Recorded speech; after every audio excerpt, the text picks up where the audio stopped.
But again, you've got customers and groups combined here, and that's just another one of the changes that we made. And the rest of these are essentially these grid displays that we didn't do anything with. They're not traditional data entry tabs, so they have stayed the same. One other note that I'm not sure this was mentioned earlier, but I guess in a context it was, because this is an example of a custom tab that we set up for demonstration purposes at one point or another. And this information, even though it is custom to this install, or Matt, for example, I mean, you have 15 tabs or so on your product, not to give away too much, but there's a lot of custom stuff there. If there was any reason to put some of those pieces of information onto the general information tab, you could do that. You can combine what were historically custom fields and make them part of the primary tab, because they're critical pieces of information for data entry anytime was done. So that's another element that I thought was worthy of touching on. The customer product and container we've all had a look at. Now let's keep going into the vendor, which has some variation as well. Again, describing the sort of default that we're thinking might work for people long term. We've got the address on the left and all the general information that was sort of in that singular column before is showing up on the right. And drop-downs available. This is actually probably a good time for me to touch on another point that I'd like to discuss in detail. In fact, I may go back to the product to show it. But we have what we call in the technical world control types. Are available and much more flexible than they used to be as well. Specifically, what I'm referring to is, now a lot of these you have seen in the past in various forms, but some of this stuff is completely new. In fact, this is the first time anyone's seeing some of these things. But let me go back to the products because I have a better example there. We have the ability to, for an individual field, where it was not previously available, we can now make it a drop-down. We can make a field specify as date that wasn't previously a date. If it is a date, let's see if I have a date field here. Yes. If it is a date, we'll get the little prompt that says, here's a date selection page. Defaults to today. You've got, as I said, drop-downs, where drop-downs may not have been. You have the ability to make combo boxes where you're able to type in a selection or make a drop-down choice. Actually, that's one that people ask about a lot. Yeah. So this drop-down doesn't have the thing I'm looking for. I want to be able to type in whatever I want. Now you can do that on any field. Any of the drop-down fields, you can just type in your own, and they can add it, right? Can they add it to the list? No. Only the ones that you could. Okay. But so you can type in on any of them instead of just selecting from a list. You know what I mean? Now this one is a new feature entirely, and that is the ability to multi-select. And if you can imagine the value in this in particular fields that have this purpose, I mean, the idea just never was there before. Obviously, in various other capacities it was, but in our system, multi-selects meant 6 or 7 different drop-downs. But now we have the ability to take, this is a product group industry. We have the ability to take this industry product group and actually identify multiple values. Now this, to get back to Matt's question earlier, does have the potential impact on reports. Because if you're now deciding that I could select multiple options for my product groups or my customer groups or whatever else, any other place where you didn't used to be able to select multiple, then it's going to appear as multiple on that report, unless we dive into that report's code and start to parse out those values, is the term I would use, to basically split them up, because in the system we're still storing that as a series of values, essentially comma separated. It's not exactly like that, but the same theory, because we don't have an entirely new structure for this, but we're storing it with multiple options. Now here it would show, if I was to do for example, say, well, this is colors, the industries, I suppose, choices, but you could add a singular one to the right, meaning these are the selected values, or I could add multiple. I want to do the red and white industry as for this particular product. This product falls inside the red and white industries. I can do that, and then of course go out of the screen and back in, and you'll have the red and white options being stored. So you've got, again, this multi-select option now for a bunch of the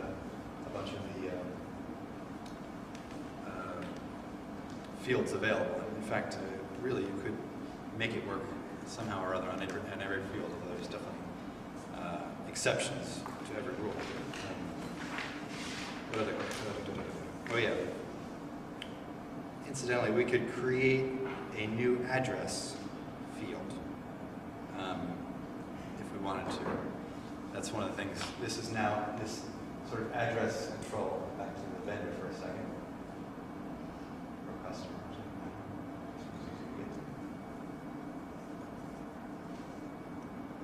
This whole thing here with the line 1, 2, 3, 4. You know, if you choose a country other than the U.S. or Canada, thank you, Green Can, you would see the line 1, 2, 3, 4, address line 1, 2, 3, 4, not the city. This whole thing is a specific type of control, and we could actually add this control for a custom field as well. So if you decided you had additional fields where you wanted to store additional address information, like perhaps the vendor doesn't have just a primary vendor address, they have multiple additional addresses. I want to store those, and I want to be able to enter them in the traditional address entry format. We could now do that as well. So this is a control option. Dates I mentioned, combo boxes. Combo is again the drop-down where you can select from the drop-down or enter in your own field. And then the multi-select, I guess, unless there's another term is the one that we've been using internally to describe this. Okay, you could make fields not only required, but you can make them completely non-editable in two different ways. You can make it read-only, so that it's sort of a thing that maybe you want to have the option of turning back on later. Or you can have it be what's called a label, which is to say, just show me the text itself. I don't want to be able to edit this. You know, default trader, for example, would be one perhaps that you do not want anyone to edit. But I don't even want anyone to see this drop-down of options. I only want them to see the default trader. Now, this isn't right now a user-based thing. So, you know, within your company, certain users would see it one way, or certain users would see it another. That doesn't. That logic doesn't apply yet, but you could say, you know, every default trader should come in as person XYZ, and that should be uneditable and just be a label. I don't want him to see the other possible options here. It's just the same trader all the time. I wanted to just mention one thing about the default trader thing too that a lot of people might not know, is that if you want your salespeople to use the system, but you don't necessarily want the salespeople to see transactions for other salespeople, you can limit that. So in addition to the user permissions where you can say what functions the user can see, in the case of salespeople, you can limit what functions they see, but you can also limit what specific transactions they see. So if you want the salespeople to only see their own orders where their name is tied to it, or only see their own invoices, you can do that. And that's set up in the user permissions as well. There's a field in there called default trader. If you apply that, then that user, when they log in, they're only seeing transactions with their name. Yes, sir? Reports. No, the logic would have, well, how would it work in reports? I think the logic would have to be applied separately somehow. Yeah. Reports are, in many ways, they're a separate entity and have to be handled differently than everything else because they're so heavily customized for everyone's install, aside from the standard stuff, which it doesn't apply to in this case. So. Additional things that we can do. Okay, here we are. About halfway through this list. Thank you for your patience, everyone. Let's go back to product for a second, if we may, and talk a little bit more about some add-on things. Tim mentioned this trailer text idea. We call it trailer text, add-on, whatever you want to call it. We'll figure it out. We'll figure out what you're talking about. Can be applied to any field as well.